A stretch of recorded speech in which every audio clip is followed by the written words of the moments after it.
Hello and welcome. In this video, we will look at net changes to central bank gold positions over the last 12 years.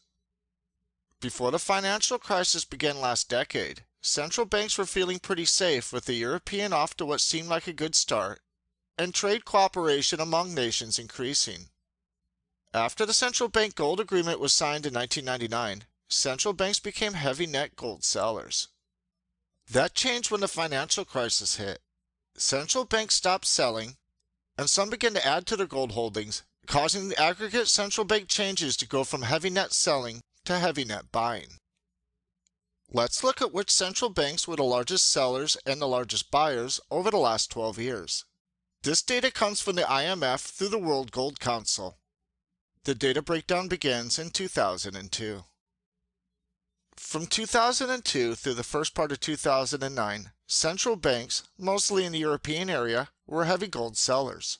The largest sellers in order were Switzerland, selling about 1,130 tons between 2002 and 2008, France selling about 560 tons from 2004 through 2009, the Netherlands selling about 350 tons from 2003 through 2008, Portugal selling about 230 tons from 2002 through 2006, Spain selling about 215 tons from 2005 through 2007, and the ECB selling a little over 200 tons also from 2005 through 2007. Until 2008, there was very little gold buying by central banks. The only significant purchases were, in December of 2002, China announced a purchase of 99.5 metric tons, adding to the reserves. During 2002 to 2004, Argentina was a fairly large net buyer, buying a total of over 50 tons. And in the last half of 2006, Russia began to add to its gold position and has been a net buyer of gold almost every month since. In 2008, there was an obvious shift. There were only two large sellers that year, France and Switzerland, and Russia was the only reported large buyer that year, buying about 60 tons. What was not reported until 2 years later was that Saudi Arabia more than doubled its gold holdings in Q1 2008, adding 180 tons. In 2009, the only large seller was France, but even that was a significant reduction from their previous sales, and since 2009 there has hardly been any selling of gold by central banks. The big news was that in April of 2009, China announced that they had added 454 tons to the reserves over the previous 6 years. This is the last official addition to China's gold reserves, but there is evidence that China's central bank has been adding to their gold position and not reporting it. There will be a separate video on this subject.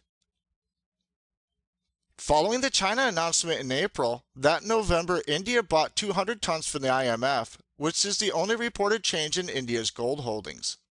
In addition, Russia significantly continued purchasing gold, heavily increasing its purchasing in the second part of 2009. During the second half of 2009, Russia bought almost 100 tons. In 2010, Russia heavily added to their gold position, buying about 140 tons that year. In addition, that June, Saudi Arabia announced the gold addition in 2008 mentioned earlier. In 2011, Mexico added close to 100 tons.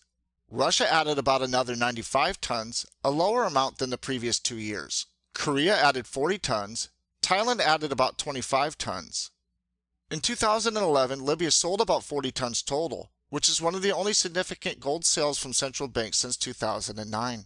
In addition, Turkey's gold holdings increased by about 79 tons from a policy change to accept gold as reserves from commercial banks. In 2012, Turkey's holdings increased again by over 160 tons due to their changes in accepting gold as reserves from commercial banks. Russia added another 75 tons total for the year, making it the lowest increase since 2008.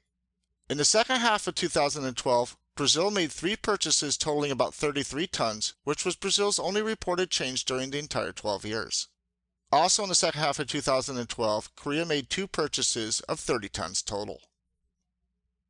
In 2013, central bank gold transactions significantly declined. Turkey's holdings again increased by almost 160 tons due to their changes in accepting gold as reserves from commercial banks. In 2013, Russia added about 77 tons, a slight increase over the previous year, and Korea bought about 20 tons in February. There were no significant sales or other significant purchases that year.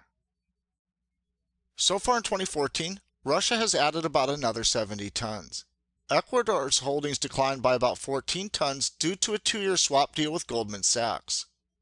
Plus, Iraq announced an increase in holdings of about 48 tons that was previously purchased.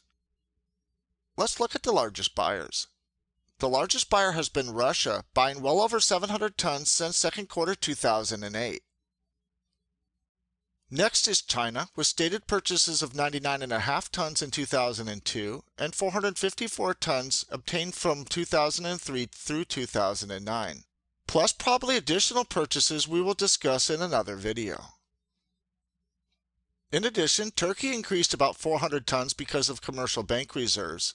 India made a one-time purchase of 200 tons from the IMF in November of 2009. In 2010, Saudi Arabia announced that it had bought 180 tons in the first quarter of 2008. Mexico bought close to 120 tons, of that about 100 tons were bought in 2011. Korea bought 90 tons from 2011 through 2013. Thailand bought a little under 70 tons in 2010 and 2011. And Iraq bought about 60 tons total in the last half of 2013 and the first half of 2014. With the creation of the European Union, trade opening up, and a new sense of cooperation among countries, central banks began selling gold in the first part of the century. When the financial crisis hit, there was a change and central banks went from heavy net sellers to heavy net buyers of gold. With all the talk of so-called global recovery, there seems to be no indication from central banks that they intend to sell off gold again. I hope that you enjoyed this video. Thanks for watching.